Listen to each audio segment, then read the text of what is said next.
Assalamu alaikum dear students, you are watching Learn English with CAB, and today we are going to crack the question paper of MDCAT 2022 English portion. अच्छा, ये जो अंग्रेज़ी का हमारा हिस्सा आया था, इसमें अगर हम पहला क्वेश्चन देखते हैं, the very first question is synonym. ये आप देख रहे हैं सामने आपके, सिनोनिम ऑफ द कैप्रिशियस. अच्छा, अब हमारे पास मज़े की बात यह है कि वी डोंट नो, स्टूडेंट्स को पता नहीं था कि कैप्रिशियस का मीनिंग क्या होता है. अच्छा, अब अल्फ़ा में फ़िकल आया, इसका भी मीनिंग हमें नहीं आइडिया था. बीटा में यूनिफॉर्म आया, इसका हमें मीनिंग था आइडिया कि यूनिफॉर्म जो होता है ये अनचेंजिंग हो सकता है, ठीक है जी, स्टेबल हो सकता है. प्रेडिक्टेबल जो है ये भी फोरसीएबल, लाइकली के मीनिंग में आएगा, यानी कि आलमोस्ट ये भी उसी सेंस में ही आएगा जो यूनिफॉर्म के सेंस है. इनवेरिएबल अगेन अनचेंजिंग होगा, ठीक है जी. कांस्टेंट होगा. अब हमारे पास ट्रिक ये था कि अगर हम देखते हैं इस यूनिफॉर्म को, इस प्रेडिक्टेबल को और इस इनवेरिएबल को, तो इसका मीनिंग जाने बगैर और इसका मीनिंग भी जाने बगैर हम यह गेस कर सकते थे कि आंसर यही है, फिकल. ठीक है जी. उसकी वजह यह है कि ये तीन एक जैसे तो आंसर नहीं हो सकते ना, तीनों एक जैसे जो हैं ये तो आंसर नहीं हो सकते, लिहाजा फिकल इसका आंसर था. अब मैं आपको इसकी मीनिंग बता देता हूँ. ये जो होता है ना कैप्रिशियस जो है ये वेरिएबल होता है, ठीक है जी. और वैसे ही हमारी जो वोकैब का वर्ड था ना एक पेंसिवली, अगर आप लोगों को याद हो, पेंसिवली थॉटफुल, उसके अपोजिट में यानी कि एंटोनिम्स में कैप्रिशियस भी था, ठीक है जी. तो ये बेसिकली उस वर्ड का एंटोनिम यानी कि पुरानी वोकैब में से ही ऑलमोस्ट उसके टच से लिया गया है. और ये जो फिकल होता है ना, फिकल का मतलब भी यही होता है, इनकंसिस्टेंट और चेंजेबल. क्या होता है? इनकंसिस्टेंट और चेंजेबल, ठीक है जी. तो हमारे पास राइट आंसर क्या हुआ? अल्फा फिकल. इसके बाद हमारे पास है जी क्वेश्चन नंबर 178. अच्छा, 178 में disease like diabetes are supposed to be taken seriously और दे कैन बी ब्लैंक. अच्छा, यहाँ पे ये क्वेश्चन एंड हो जाता है, इसको याद रखिएगा. Which of the following words will fill in the blank most appropriately. आप पहले तो इसको देखें कि disease like diabetes are supposed to be taken seriously, यहाँ से फिर और आ गया आपके पास दे कैन बी, यानी कि अगर आप इसको सीरियस नहीं लेंगे तो फिर उसका रिजल्ट क्या होगा? कर्सिंग. कर्सिंग का मतलब क्या होता है? बद्दुआ देना. यही होता है ना कर्सिंग का मतलब, एफ्लिक्टिंग, ट्रबलसम, ठीक है जी. और फेटल क्या होता है? जानलेवा. और हेल्दी क्या होता है? नरिशिंग, फिट, वेल, सेहतमंद. और इम्पर्सोनेट. इम्पर्सोनेट का मतलब होता है जी इमिटेट करना, किसी की शक्लें वो जो कॉपीज नहीं करते, आप कॉपी करते हैं, इमिटेट करना और मिमिक बनाना, ठीक है जी. ये इसका मतलब होता है. तो अब ये हमारे लिए जो है, अगर हम गौर से इसको पढ़ें, disease like diabetes are supposed to be taken seriously. हाँ जी, वो कहता है कि डायबिटीज़ की जैसी बीमारी जो होती है, या तो इसको बिल्कुल सीरियस लिया जाए, और they can be fatal, otherwise फिर वो आपके लिए जानलेवा होंगी. तो fatal is the right choice. ठीक हो गया जी. इसके बाद हमारे पास तीसरा क्वेश्चन था जी, choose the most appropriate antonym for abandonment. अच्छा, इसमें हमारे पास अबेंडनमेंट जो है ना, इसको अगर हम देखें तो इसका मतलब होता है तर्क करना. क्या मतलब होता है जी? तर्क करना, ठीक है जी. तो अबेंडन वर्ब से ही है ना ये. अच्छा, फिर हमारे पास जो है ये सिसेशन आया। सिसेशन का मतलब होता है पाज और टर्मिनेट, ठीक है जी। और हमारे पास वर्ड आया हॉल्ट, इसका मतलब भी पाज ही होता है। और हमारे पास वर्ड आया स्टॉपेज, अच्छा इसका मतलब भी यही होता है रोकना, ठीक है जी। Slow down, obstruction. और एक्सटेंशन, एक्सटेंशन का मतलब होता है प्रोलॉन्ग करना। तो हमारे पास अबेंडनमेंट गोज टू अपोजिट देखना है हमने, ठीक है जी। तो ये जो पास करना है, टर्मिनेट करना है, स्लो डाउन करना है, ये तो फिर वही तर्क कर देने के मीनिंग में आ जाएगा ना, रोकने के। तो एक्सटेंशन जो है इसका, प्रोलॉन्ग करना is the right choice. Halt, cessation और स्टॉपेज, वैसे भी अगर इस पर कॉमन सेंस भी लगाएं तो फिर ये वही फार्मूला बन रहा है कि ये तो सारे एक ही मीनिंग में आ जाएंगे वर्ड्स, ठीक है जी। ये वाली सेंस भी अगर देखी जाए तो फिर भी अबेंडनमेंट का जो चेंज वर्ड था वो एक्सटेंशन था यहाँ पे। इसके बाद है जी हमारे पास क्वेश्चन नंबर 180। अच्छा, ये जो क्वेश्चन नंबर हमारे पास 180 है, इसको ज़रा आप देखें यहाँ पे। इस पे है जी, fill in the blank with the correct word. The shepherd plowed this mountain with cattle the first time it was ever plowed. अच्छा, ये आप लोगों को याद होगा अगर आप इस द शेपर्ड को हटा के और आई लगा दें। आई plowed this mountain with cattle the first time it was ever plowed, clearing in the sky से लिया गया, clearing in the स्काई, ये आपका लेसन जो आपने पढ़ा था, ठीक है जी, ओल्ड मैन वाला, उससे लिया गया।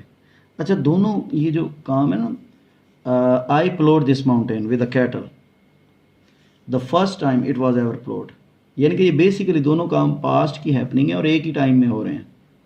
तो यहाँ पे भी पास्ट सिंपल आएगा और यहाँ पे भी पास्ट सिंपल ही आएगा। It had been ever ploughed, तो फिर अर्ली एक्शन और लेटर एक्शन वाली बात हो जाएगी। तो अर्ली एक्शन और लेटर एक्शन तो है ही नहीं, बेसिकली तो एक्शन ही एक ही है, ठीक है जी। वो कह रहे हैं कि जब पहली दफ़ा इस पे हल चलाया गया था तो मैंने इसे first time it was ever ploughed, तो मैंने इसे जो है इस पर एक कैटल से हल चलाया था, ठीक है जी। तो ये एक्शन ही बेसिकली एक ही है पास्ट के अंदर। तो ये it was ever प्लोड, it had तो वैसे नहीं आएगा, इट हैड भी ना आ सकता था, लेकिन वो भी अर्ली एक्शन और लेटर एक्शन की वजह से नहीं आएगा। और इट वाज बीन तो वैसे ही मतलब ये रॉन्ग हो जाएगा, ठीक है जी। इसके बाद आ जाएंगे आप लोग क्वेश्चन नंबर 181 पे। 181 कहता है जी, to give one some idea of rabies horrors 1 blank only read such descriptions as the following: spasm, restlessness, shudders at the least breath of air, an ardent thirst, convulsive movements and fits, ठीक है जी। ये सारी की सारी चीज़ें। अच्छा, इसमें ना हमारे पास एक क्वेश्चन आया था, if you remember, one couple on an average need only produce, one couple on an average need only produce, तो ये आगे फिर इस बार चल रहा था just over 2 children to replace, इस तरह ये आपके लेसन में आया था वो पॉपुलेशन एक्सप्लोजन में। ये नीड ओनली और produce basic form of verb. ये आपको पता है कि नीड जब भी कभी नीड प्लस सब्जेक्ट आ जाए, नीड प्लस नो आ जाए, नीड ओनली आ जाए, नीड हार्डली आ जाए, तो इसके बाद बेसिक फॉर्म ऑफ वर्ब लगाते हैं। अच्छा, इसमें जो कन्फ्यूजन थी वो ये थी कि मोस्टली स्टूडेंट्स ने नीड्स लगा दिया, वन था ना, इस वन की वजह से इस वन को देख के वन नीड्स कर दिया, तो that is mistaken. One need only produce read, ठीक है, यानी कि इसका ये बेसिक मेन वर्ब आना था और ये नीड जो था यहाँ पर सेमी मॉडल का काम कर रहा था। ये नीड क्या है जी, मॉडल का काम कर रहा है, ठीक है जी। तो इसके साथ और कोई ऑप्शन नीड्स या नीडेड, हैव नीडेड नहीं आएगा। इसके बाद है जी हमारे पास ये क्वेश्चन नंबर 182। अच्छा 182 में शुरू में ही उसने हिंट दे दिया, by 2030 people blank been reading the works of Charles Dickens for more than 190 years. तो अब यहाँ पर people had been reading the works, people मतलब बाय 2030 है, आने वाला फ्यूचर है, तो हैड बीन तो नहीं हो सकता, ना ही हैव बीन हो सकता है, इनको तो दोनों को निकाल दें। विल बीन, विल और बीन नहीं हो सकता, तो विल हैव बीन रीडिंग, वैसे भी ये मार्कर है फ्यूचर परफेक्ट का, बाय 2030, ठीक है जी। By the next month, by the next year we will have purchased a piece of land, तो डेल्टा जो था इसका राइट ऑप्शन था, ठीक है जी। इसके बाद हमारे पास जो क्वेश्चन है जी वो है 183। क्वेश्चन क्या है जी 183, और 183 पे हमारे पास वो कहता है कि choose the most suitable or appropriate sentence out of the following. Penny did not let me to get। अच्छा ये let plus object plus two तो गलत हो जाता है, ठीक है जी।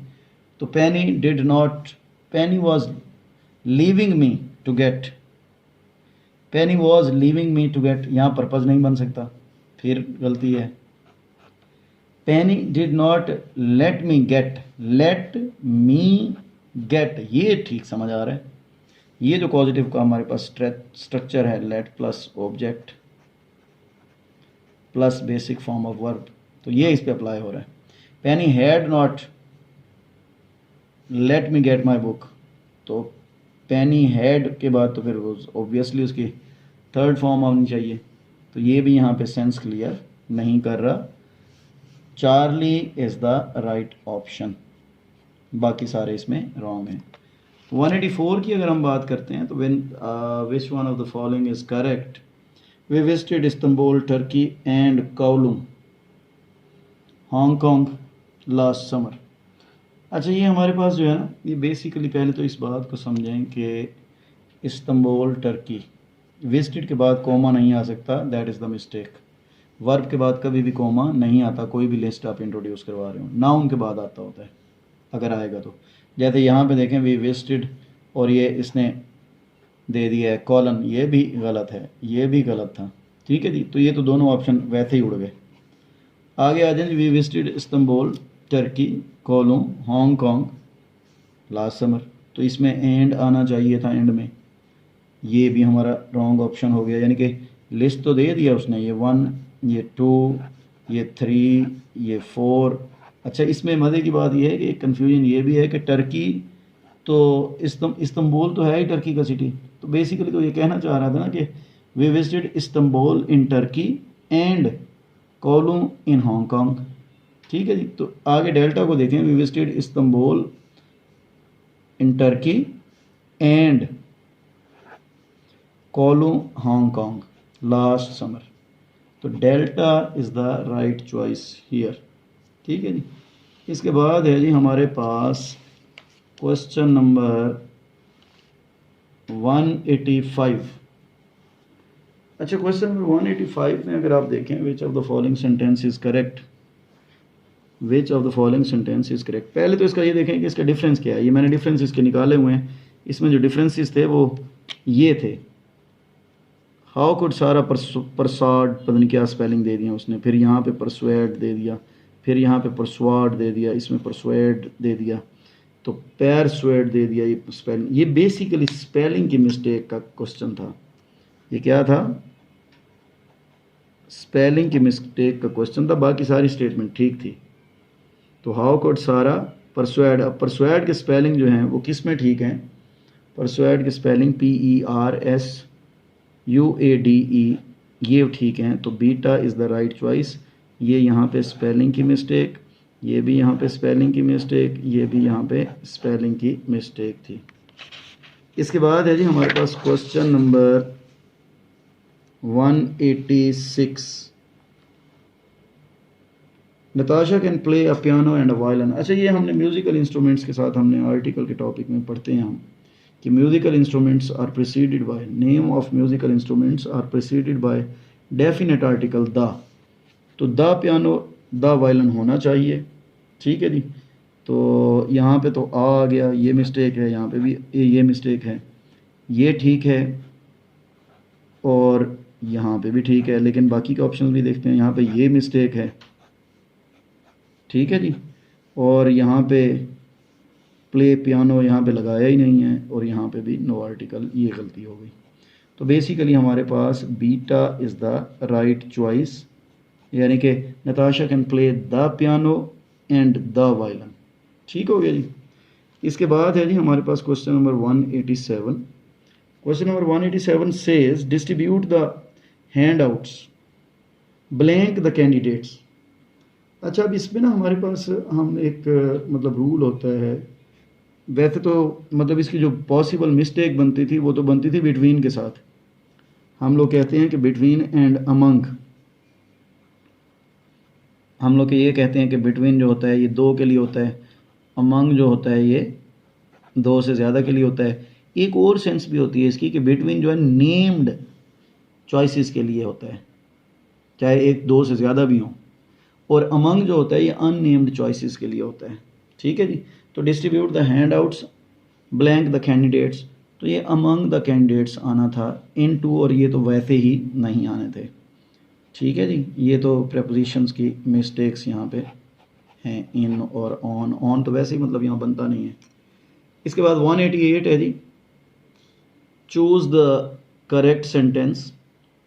This scissors are very sharp, this scissors is, ये दिस और इज ये मिस्टेक हैं, ठीक है जी। और दिस सीजर्स, सीजर्स होना चाहिए था, ये मिस्टेक है। दीज सीजर्स ये मिस्टेक है। इसका मतलब है कि फर्स्ट स्टेटमेंट जो थी दीज बिल्कुल ठीक है, सीजर्स और फिर इसके साथ आर वेरी शार्प। ये सीजर्स होता है ना जो आपके पास पेयर नाउन्स होते हैं, जैसे ग्लासेस है, स्पेक्टिकल्स है, ठीक है जी, और ट्राउजर्स है, तो they are always considered plural. ठीक है जी। इनके बाद प्लूरल वर्ब ही आना था। Alpha is the right choice, beta wrong होगा, चार्ली भी रॉन्ग होगा, और डेल्टा भी रॉन्ग होगा। इसके बाद जो है हमारे पास क्वेश्चन नंबर 189।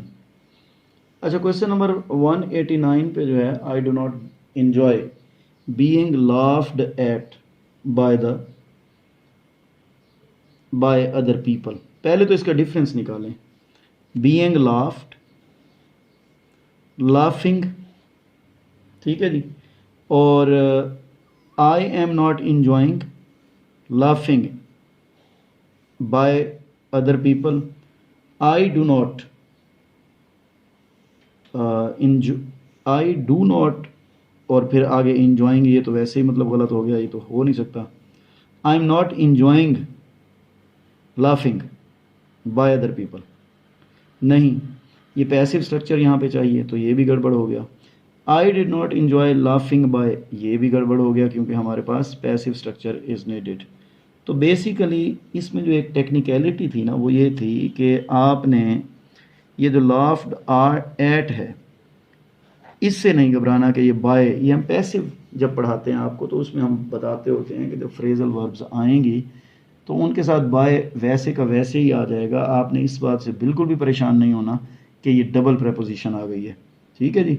तो I do not enjoy being laughed eight by other people, alpha जो है इसका राइट ऑप्शन होगा। ठीक है जी। इसके बाद हमारे पास जनाब क्वेश्चन नंबर 190 है, और ये क्वेश्चन है जी 190। We agreed that the play was rather boring so we felt bored. अच्छा, इसमें ना सिर्फ एक टेक्निकल बात है। इसमें टेक्निकल बात ये थी कि बोरिंग क्यों होना चाहिए और बोल्ड क्यों नहीं होना चाहिए। याद रखिएगा कि people or things that cause the feeling तो फिर ing फॉर्म ऑफ वर्ब आता है। व्हेन पीपल और थिंग्स कॉज फीलिंग, तो फिर आप ing फॉर्म ऑफ वर्ब लगाते हैं, ठीक है। और बोर्ड जो है हाउ पीपल फील, ये इसका डिफरेंस है, सिर्फ हाउ पीपल फील। अब ये देखें ना, we agree that the play was rather bold, तो इसका तो ये मतलब बनता है कि ये प्ले की तरफ आएगा ना, बोल्ड, तो प्ले बोर हो गया था, ठीक है जी। So we felt boring. अच्छा, we agreed that the play was rather bore, अब so we felt bores, bores तो यहाँ पे बिल्कुल ही मतलब रॉन्ग सेंस दे रहा है, तो ये तो वैसे ही गलत हो गया, ये भी गलत हो गया। तो डेल्टा में हम देखेंगे we agreed that the play was rather bores, bores तो नहीं होगा ना, नाउन तो नहीं चाहिए हमें, तो ये भी यहाँ पे गड़बड़ हो गई। तो अल्फा ऑप्शन जो आपका था, the we agreed that the play was rather boring so we felt bored. बात को समझ रहे हैं ना जी, यानी कि काजिंग समथिंग टू हैपन और पीपल और things that cause the feeling, ठीक है जी। तो उसके लिए ing फॉर्म ऑफ वर्ब ही यूज़ करेंगे, और हाउ पीपल फील इसके लिए ed फॉर्म ऑफ वर्ब ही यूज़ करेंगे। तो alpha is the right choice. इसके बाद है जी हमारे पास question number 191। I decided to sell the piece of land when I was offered more blank price, the most appropriate word to fill in here is true. True का मतलब क्या होता है? सादिक, सच्चा, ठीक है जी। तो ये होना चाहिए, इसका मतलब करेक्ट के सेंस में आता है ये। अच्छा, रियलिस्टिक जो है ये सेंसिबल और प्रैक्टिकल और रीजनेबल, ठीक है जी। एग्जैक्ट फिर वही करेक्ट के मीनिंग में आएगा। तो करेक्ट जब when we are talking about the price of piece of land, तो उसके लिए बिल्कुल उसकी फिक्स प्राइस तो नहीं हो सकती, और परफेक्ट भी उसकी प्राइस नहीं हो सकती, ठीक है जी। तो realistic with in the meaning of reasonable और सेंसिबल और प्रैक्टिकल, ठीक है जी। ये हमारे पास जो है इसकी आप कह लें कि राइट चॉइस होनी चाहिए। यानी कि फिर से इसको पढ़ लें, I decided to sell the piece of land when I was offered more realistic price, यानी कि मोर रीजनेबल प्राइस, ठीक है जी। तो ये हमारे पास beta is the right choice. इसके बाद है जी हमारे पास to cut off the head. अच्छा, ये भी वोकेबलरी से था, ये it happened first time in last 10 years के इस तरह का इडियम आया है, to cut off the head. अच्छा, ये बेसिकली तो एक होता है ना, वो इडियम होता है like a chicken with its head cut off, like a chicken with its head cut off, ठीक है। ये कंफ्यूज के मीनिंग में होता है, एक्साइटेड और कंफ्यूजिंग। मुर्गी का सर काट दें तो क्या होता है, ठीक है जी। ये वो वाली सेंस है बेसिकली इसमें, to cut the head off. और इसका मीनिंग दिए गए थे आपको डिफ्रॉक। अच्छा, ये जो डिफ्रॉक है ना, डिफ्रॉक का मतलब है डिस्क्वालीफाई करना। क्या है इसका मतलब? डिस्क्वालीफाई करना, ठीक है जी। इसके बाद है जी आपके पास डिकैपिटेट। इसका मतलब है एग्जीक्यूट और डी हेड। ये इसका मीनिंग हो सकता है जी, एग्जीक्यूशन और डी हेड, तो ये इसका मीनिंग हो सकता है टू वैसे भी अगर इसको ईडियम को गौर से देखें ना, to cut off the head, off का मतलब होता है अवे, दूर ले जाना, तो किसी का सर कलम कर देना, काट देना, ठीक है जी। और इम्पेल्ड, इम्पेल्ड का मतलब होता है जी बिगाड़ना, पियर्स, छेद करना, ठीक है जी, स्टैब वगैरह, पियर्स और स्टैब वगैरह। अर्बन, ये अर्बनाइट जो है ये अर्बन से है, तो यानी कि शहरी जो होता है ना, वो क्या कहते हैं कि शहर में रहने वाला, शहर में रहने वाला, उसको कहते हैं अर्बनाइट, ठीक है जी। इसके बाद हम लोग जाएंगे जनाब क्वेश्चन नंबर 193 पे। अच्छा, ये क्वेश्चन नंबर 193 है, इसको देखें ज़रा यहाँ पे। ये Wasim was so good at mathematics that people considered him to be a blank. ये यहाँ पे ख़त्म हो गया sentence. Fill in the blank with the correct response. अब इसको हम इसके रिस्पॉन्स को देखते हैं कि इसका रिस्पॉन्स हमारे पास क्या है। मैं let me set the page. इसमें वो कहता है कि प्रोडिजी, प्रोडिजी जो है ये मतलब आप कह लें कि हैरत अंगेज़ को कहते हैं, ज़हीन को कहते हैं, ठीक है जी, हैरत अंगेज़ और जहानत रखने वाला, ये इसके मीनिंग होते हैं। इसके बाद है प्रोडिगल। प्रोडिगल जो है ये रेकलेस को कहते हैं, शाखर्च हो सकता है इसका मीनिंग, वेस्टफुल हो सकता है। और प्राइमेवल, प्राइमेवल जो है ये एंशियंट को कहते हैं, कदीम, एंशियंट और कदीम। प्रोफ्लिगेट आपने ओवरकोट में पढ़ा था, आवारागर्द को कहते हैं। प्रोफ्लिगेट किसे कहते हैं? आवारागर्द। और अयाश का वर्ड हमने इसके लिए वहाँ पे यूज़ किया था, ठीक है जी। और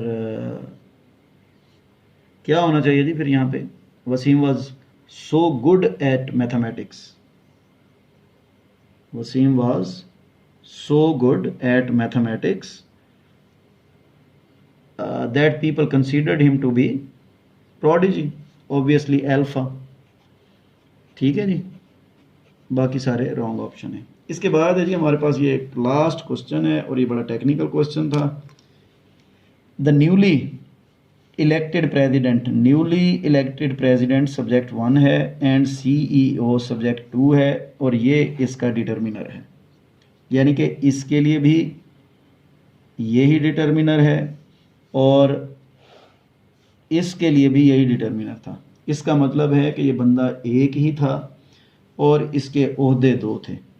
तो इस तरह की जब सिचुएशन होती है, ये जब हम 2 सब्जेक्ट्स ज्वाइंड बाय एंड पढ़ते हैं ना, याद होगा आप लोगों को, तो उसमें हम 4 सिचुएशंस पढ़ते हैं। नंबर 1 हम कहते हैं कि subject 1 plus and plus subject 2 एक। दूसरे नंबर पे हम कहते हैं कि subject 1 plus and plus subject 2। पहले में हम कहते हैं कि वर्ब जो है वो प्लूरल होगा। दूसरे में हम कहते हैं कि अगर ये 1 आइडिया हो तो फिर वर्ब सिंगुलर होगा। तीसरे में हम लोग कहते होते हैं कि अगर तो आपके पास एक determiner subject 1 plus and plus subject 2 हो, इस एक डिटर्मिनर की वजह से जब ये इसका भी हो और इसका भी हो तो फिर हम कहते हैं कि वर्ब सिंगुलर। तो ये वाला रूल यहाँ पे अप्लाई हुआ है और इसका आंसर क्या होगा? The newly elected president and CEO for the newly established branch of our company, have नहीं आएगा, हैविंग भी नहीं आएगा, हैव बीन भी नहीं आएगा, हैज़। अच्छा, वैसे भी देखें ना ये तीनों एक जैसे थे, प्लूरल थे, तो इसलिए ये वैसे ही यूज़ नहीं होने थे। तो हैज़ जो था इसका राइट ऑप्शन था। अच्छा, इसमें जो चौथी सिचुएशन होती है वो भी मैं आपको बताता जाऊँ। उसमें हम कहते हैं कि determiner plus subject 1 plus and plus determiner plus subject two, तो इसके साथ जो यानी कि ये एक अलग से डिटर्मिनर और ये एक अलग से डिटर्मिनर, तो इसके साथ अब वर्ब जो होता है इस सिचुएशन में प्लूरल होता है। ठीक है जी, यानी कि अगर यही सेंटेंस ये यूं होता the newly elected president and the CEO, तो फिर हैव आना था, फिर हैज़ नहीं आना था। ठीक है जी, लें जी, ये था आपका 2022 का इंग्लिश का एमडी कैट का paper. Thank you very much for watching learn English with cab. Will see you again इंशाल्लाह। Take care.